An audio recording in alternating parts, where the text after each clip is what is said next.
very special occasion, because King Henry VIII has chosen to celebrate the upcoming marriage of Prince Miguel of Portugal and Princess Luna of Andalusia. Hip, hip, huzzah!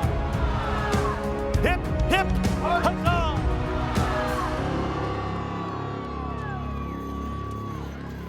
So I'm the princess. I play the character Princess Luna of Andalusia. She is a little bit mean, a little bit privileged, a little bit entitled. The whole point of the character is to be a likable bully. Prince Miguel is definitely like a man of his people. He's very charming. He always wanna make his people proud. He always wanna make them happy to be on his side.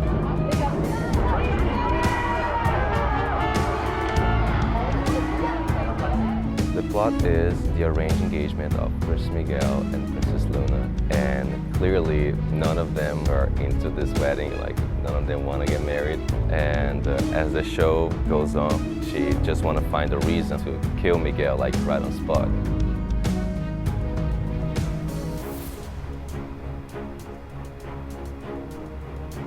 I feel like that playing Prince Miguel is a way to come out of my shell, because I'm a very shy person.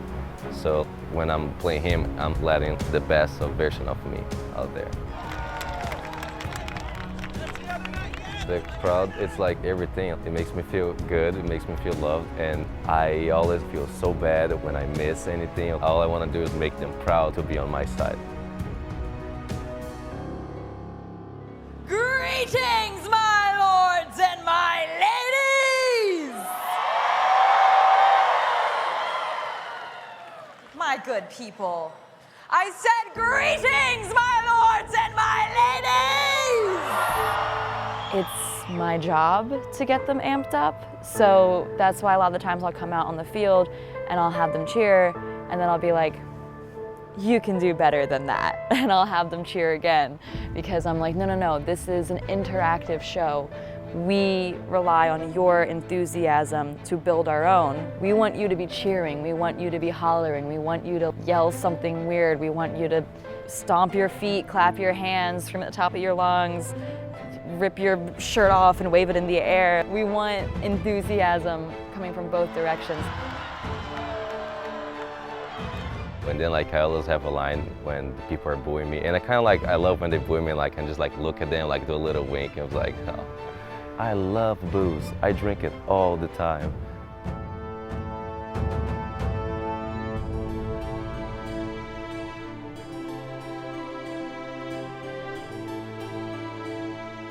My favorite crowd interaction is when we go do the favors, and there's something random, something crazy that happens. There, like some girls, like the other day, they're throwing like dollar bills at me with their number on it. Some people like throw like flowers. I love when they want to give me a flower and I ride by and like I catch with my mouth. It's pretty cool.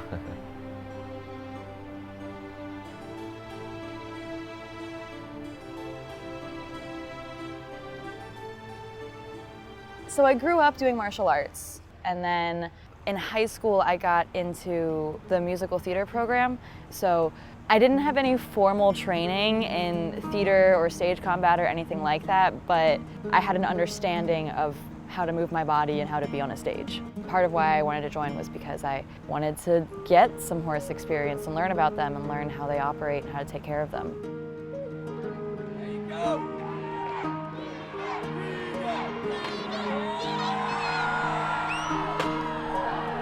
I have like a lot of martial arts experience since I was a kid, so I was very athletic.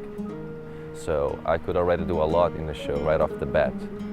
After a year, I started having some horse riding lessons. I was being trained to do the games, like catching rings and stuff like that. And then the next training was to do the race, riding with one hand, with a sword in your hand, and doing a turn and running back, because the catching ring stuff is just like you're just running on a straight line, but like when it comes to the race, you have like a little bit more movement to go.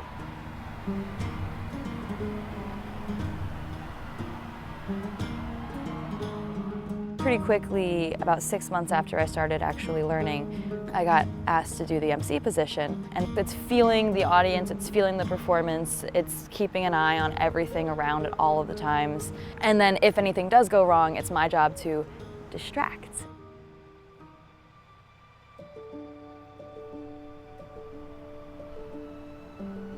There was one time in practice that I got hit pretty hard, like the lens slid and hit me in the face. Of course, I had a helmet, and yeah, that was rough. That was definitely my worst injury. It definitely got me thinking back of like, do I really want to do this? But it was like, you know what? No, instead of like backing out like this, what I want to do, I want to be so good at this, so something like that never happens again. But you are on a 1,200-pound animal wearing various levels of armor. Our knights don't wear a lot of armor because we do include things like trick riding, which requires a lot more mobility. So if they're trying to do flips on a horse and they can't fully move their arm, and also they're 10 pounds heavier right here, it's going to be trickier. It's not impossible, it's just trickier. Trust is like the #1 thing beyond safety in our company, because the two are really closely intertwined. We have to trust each other. We're doing a live stunt show, so we're sword fighting, we're using horses, we're beating on each other, and if we don't trust each other, then we can face some serious dangers and some serious problems. And we have had issues where like we've had to improv a fight because of one reason or another, and we've been able to do it, and the audience has had no idea that we had to do that. The trust goes beyond just the people and deep into the horses, because we trust them to carry us and do their jobs. And when you do have a helm, lance, and shield, oftentimes you are holding the horse by your pinky, and that's all you have. But the team, I mean, we live together, we work together, we play together, we are constantly around each other. It's truly like a family.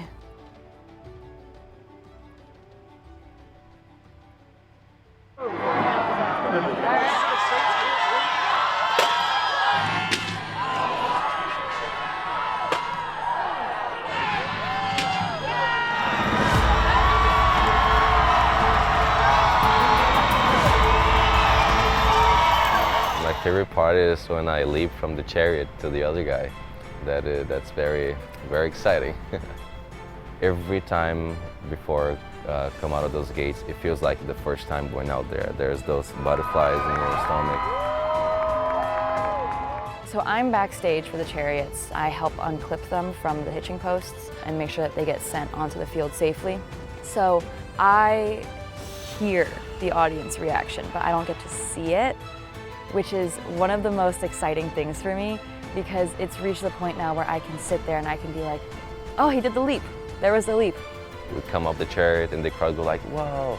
And then like I pull my sword out and I was like, yeah, like I hyped them up. And then they're gonna do a circle, and he kind of like drifts the chariot, and then I have to hold like really tight there, like to not fall, because you have one sword in your hand and you only can hold yourself with one other hand. And then after the first turn, we go and we clink swords with the other guy on the other chariot, and then he does like another turn, like another drift. And then on that, I gotta like be very quick, like prepare myself. There's a step in the chariot that helps to do the leap. And then right after the turn, I go like and I prep, and then my heart is like pumping so fast because here comes the moment. And then at the very right moment, I go and I leap at the other guy.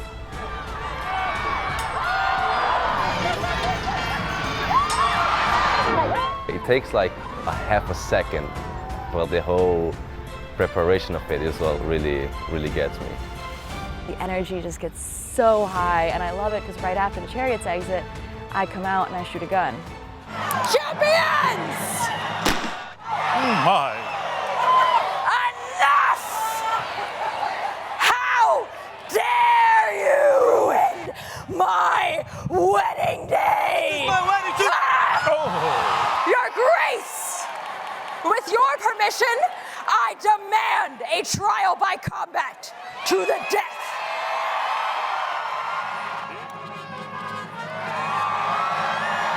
Champions to center!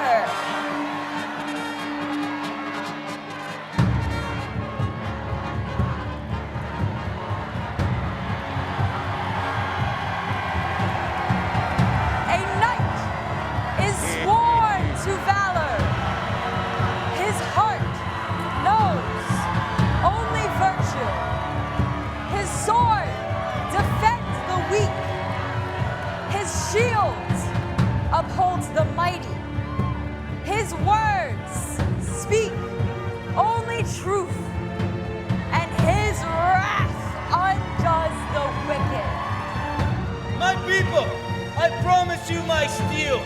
I swear to you my heart. And together we shall be victorious!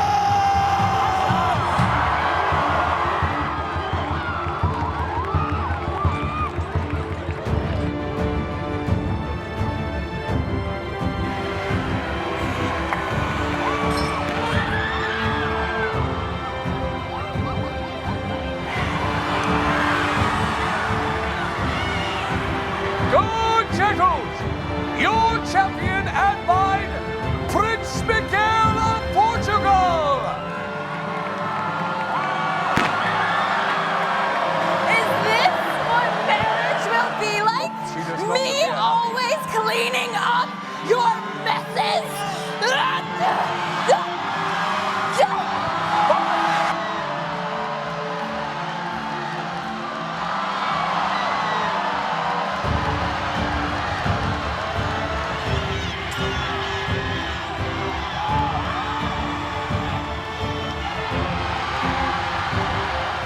Once champion, and now, oh dear, oh no!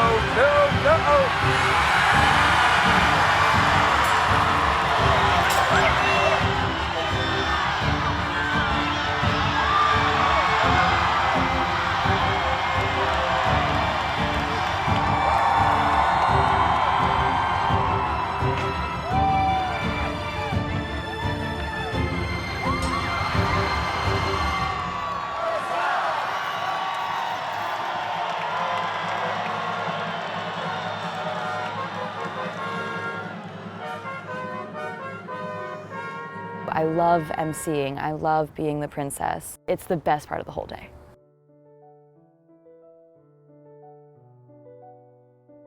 How long do you see yourself continuing working as a jouster? I don't know, for at least another 10 years. Because yeah, I want to be doing this for, for as long as I can.